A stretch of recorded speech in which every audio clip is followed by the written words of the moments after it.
వి gold trusted gold buyers మీరు తాకట్టు పెట్టిన బంగారాన్ని విడిపించి ఈ రోజు ఉన్న మార్కెట్ ధరకు కొనబడును. హాయ్ హలో నమస్తే, welcome back to iron media. ఈరోజు మనతో ఉన్నారు మన ఫేవరెట్ ఫైనాన్షియల్ అడ్వైజర్ అయిన రమేష్ పస్ప్లేటి గారు. ముఖ్యంగా ఈరోజు ఎపిసోడ్లో క్రిప్టో కరెన్సీ, అందులో కూడా ఎలాంటి కరెన్సీస్ ఎలాంటి కాయిన్స్ ఇప్పుడు బూస్ట్ అవ్వబోతున్నాయి, అలాగే రీసెంట్ అప్డేట్ పై కాయిన్ అనేది ఒకటి ఐపీఓకి రానుందని కొంచెం ఇన్ఫర్మేషన్ వచ్చింది. ఇలాంటి విషయాలన్నింటిపై అప్డేట్ తీసుకుందాం. నమస్కారం సార్. నమస్తే అండి. సార్, క్రిప్టో కరెన్సీ కొన్ని దేశాల్లో దీన్ని కొన్ని సంస్థలు యాక్సెప్ట్ చేస్తూ ఉన్నాయి. టెస్లా లాంటి సంస్థ అయి ఉండొచ్చు, అండ్ ఈవెన్ ఇవి ఇండియాలోకి రాబోతున్నాయి. ఇండియాలో చూసుకున్న అప్డేట్స్ అయితే జియో కాయిన్ రాబోతుందని ఒక అప్డేట్, పై కాయిన్ ఐపీఓకి రాబోతుందని మరొక అప్డేట్, కొన్ని కాయిన్స్ని గవర్నమెంట్ అలౌ చేయబోతుందని మరొక అప్డేట్ వస్తుంది. అసలు ఈ క్రిప్టో కరెన్సీ ఇండస్ట్రీలో ఏం జరగబోతుందంటారు? డెఫినెట్గా అంటే మేబీ యూఎస్లో కొన్ని కాయిన్స్ రావచ్చు అంటున్నారు. మేబీ మనకు తెలిసినట్టుగానే బిట్ కాయిన్ రావచ్చు అంటున్నారు అఫీషియల్గా. ఎందుకంటే బిట్ కాయిన్ కొంచెం గవర్నమెంట్ హోల్డింగ్, అంటే ట్రంప్ దగ్గర కొన్ని ఉన్నాయి అంటున్నారు, అలాగే ఎలాన్ మస్క్ దగ్గర కొన్ని ఉన్నాయి అంటున్నారు. కాబట్టి మేబీ పెద్ద పెద్ద కాయిన్స్కి అఫీషియల్గా రావచ్చు. కానీ సో ఇంకో చిన్న చిన్న కాయిన్స్ ఉన్నాయి, అంటే వీటిని మేమ్ కాయిన్స్ అని, గేమింగ్ కాయిన్స్ అని ఇలాంటివి ఉన్నాయి. సో వీటికి కొద్దిగా టైం పెట్టే అవకాశం ఉంది. నార్మల్గా ఏం జరుగుతుందంటే ఈ గేమింగ్ కాయిన్ ఓన్లీ గేమింగ్ సైట్స్లోనే యాక్సెప్ట్ చేస్తారు. సో నార్మల్ ట్రాన్సాక్షన్ కుదరవు. సో అలాగే మేమ్ కాయిన్స్ ఉంటాయి, జోక్స్, ఏమైనా జోక్స్ సంబంధించినవి మనం బై చేయాలన్నా కానీ సో వాటి కోసం వాడతారు. ఈ బిట్ కాయిన్ ఇవి ట్రాన్సాక్షన్కి వాడతారు. బిట్ కాయిన్ కానీ లేకపోతే ఎథీరియం కానీ, సో ఇవన్నీ బ్యాంకింగ్ కూడా వాడతారు. సో అంటే డైరెక్ట్గా బ్యాంకింగ్ లాగే ట్రాన్స్ఫర్ చేసుకోవచ్చు. అసలు ఈ బిట్ కాయిన్ ఎందుకు వచ్చిందంటే నార్మల్గా అప్పుడు స్టార్టింగ్ అప్పుడు 1996 ఆ టైంలో మనం ఏదైతే మనీ ట్రాన్స్ఫర్ చేసుకోవాలంటే సో అప్పుడు హ్యూజ్ బ్యాంకింగ్ ఛార్జెస్ ఉండేవి. ఒక ట్రాన్సాక్షన్ చేయాలంటే కంపల్సరీగా మధ్యలో ఎక్స్చేంజ్ ఉండాలి. ఎక్స్చేంజ్ లేకుండా ట్రాన్స్ఫర్ చేయలేము.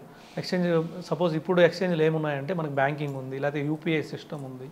సో ఇలాంటివి ఉంటాయి, వీటికి ఛార్జెస్ ఉంటాయి. ఇంకొకటి ఏంటంటే మనం ఏం ట్రాన్సాక్షన్ చేస్తున్నామో బ్యాంకుకి తెలుసు, అలాగే యూపీఐ వాళ్ళకి తెలుస్తుంది. సో అప్పుడు వాళ్ళు ఏమనుకున్నారంటే ఒక ట్రాన్సాక్షన్ చేసేటప్పుడు ఛార్జెస్ ఏం పడకూడదు, అలాగే ఆ ట్రాన్సాక్షన్ సీక్రెట్గా ఉండాలి. సో ఎవరికి కనిపించకూడదని చెప్పేసి దాన్నే సిస్టమ్ తీసుకొచ్చారు, blockchain system. So blockchains అంటే సో వాళ్ళు చేసే ట్రాన్సాక్షన్ సీక్రెట్గా ఉండాలి. సీక్రెట్గా ఉండాలంటే ఏం చేశారంటే సో వీళ్ళు డబ్బులు పంపించారు, అవతల వాళ్ళకి చేరాలి. ఇక్కడంటే బ్యాంక్స్ చూసుకుంటాయి, లేదంటే యూపీఐ చూసుకుంటుంది. కానీ అక్కడ సీక్రెట్గా వెళ్ళాలంటే, అది వేరే వాళ్ళకి చేరాలంటే కొన్ని బ్లాక్స్ క్రియేట్ చేశారు. వీటిని మెమోరీస్ అనేసి, అంటే ఒక్కొక్క ప్రాబ్లమ్స్ క్రియేట్ చేశారు. కొన్ని ప్రాబ్లమ్స్ సొల్యూషన్ చేసినప్పుడు ఒక బ్లాక్ క్రియేట్ అవుతుంది. సో ఒక లింక్ ఉండాలి మధ్యలో మనీ టు మనీ ట్రాన్స్ఫర్ చేయడానికి. సో ఒక బ్లాక్ క్రియేట్ అయినప్పుడు మళ్ళీ దానికి ఇంకో లింక్ చేయాలి, ఇంకొక బ్లాక్ క్రియేట్ చేయాలి, దానికి ఒక ప్రాబ్లం క్రియేట్ చేశారు. అది చాలా డిఫికల్ట్ ప్రాబ్లం ఉంటుంది. అది కూడా ఏంటంటే ఎక్కువ మంది మైనింగ్ చేసేవాళ్ళు ఉంటే ఎక్కువ డిఫికల్ట్గా పెడతారు ప్రాబ్లం. అదే తక్కువ మంది మైనింగ్ చేసేవాళ్ళు ఉంటే చాలా సింపుల్గా ఉంటుంది. ఇలాగా ఎవరైతే క్లియర్ చేస్తారో ఆ ప్రాబ్లం ఏదైతే ఇచ్చారో ఆ ప్రాబ్లం క్లియర్ చేసిన వాళ్ళకి కొన్ని కాయిన్స్ ఇస్తారు, బిట్ కాయిన్స్ ఇస్తారు. దానికోసమని ఇంతకుముందు ఒక్కొక్కళ్ళకి 30 కాయిన్స్, ఫస్ట్లో 50 కాయిన్స్, 70 కాయిన్స్, తర్వాత తగ్గించుకుని 30, తర్వాత 15, ఇప్పుడు 7.5, ఇప్పుడు ఇంకా తగ్గి 3.75 కాయిన్స్ ఇస్తున్నారు.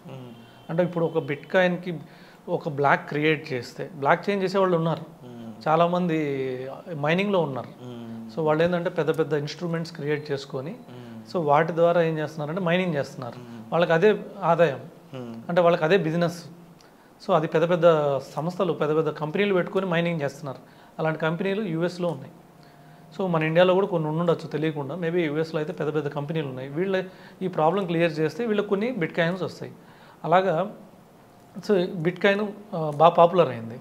సో ఆల్రెడీ మనీ ట్రాన్స్ఫర్స్ అయినాయి.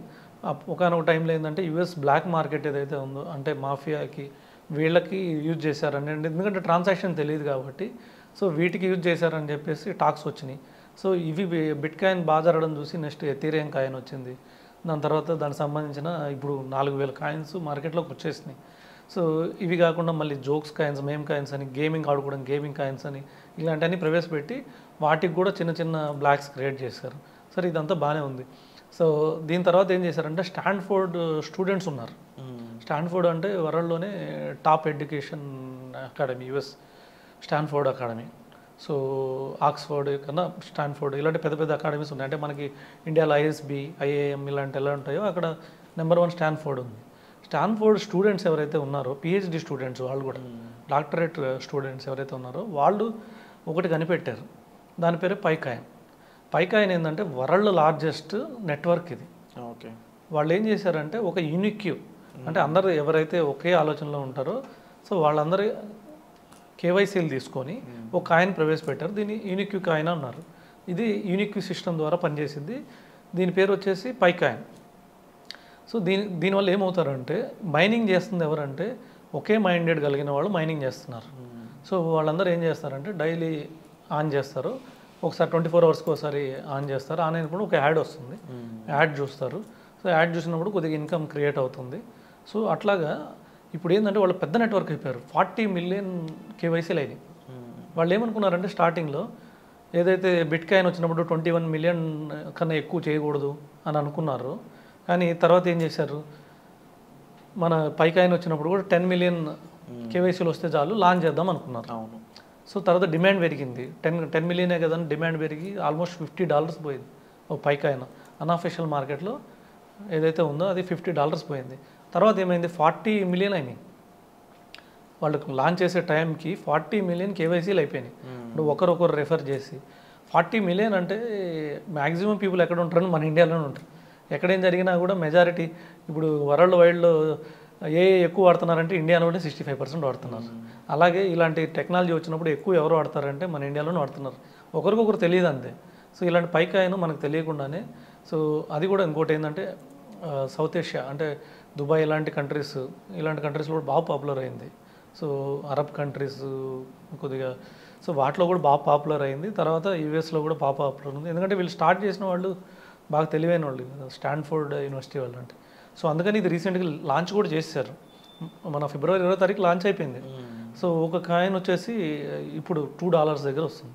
ఇది లాంచ్ అవడం $2 దగ్గర లాంచ్ అయింది. $3.5 దాకా వెళ్ళి ఒక కాయిన్కి మళ్ళీ అది $0.75కి వెళ్ళింది, తగ్గిపోయింది. మళ్ళీ ఇప్పుడు $2కి వచ్చింది. కానీ ఏదేమైనా కానీ వాళ్ళ దగ్గర ఒక డాటా ఉంది. ఓకే. వాళ్ళ దగ్గర ఉన్న డాటా ఏంటంటే 40 మిలియన్ కేవైసీలు.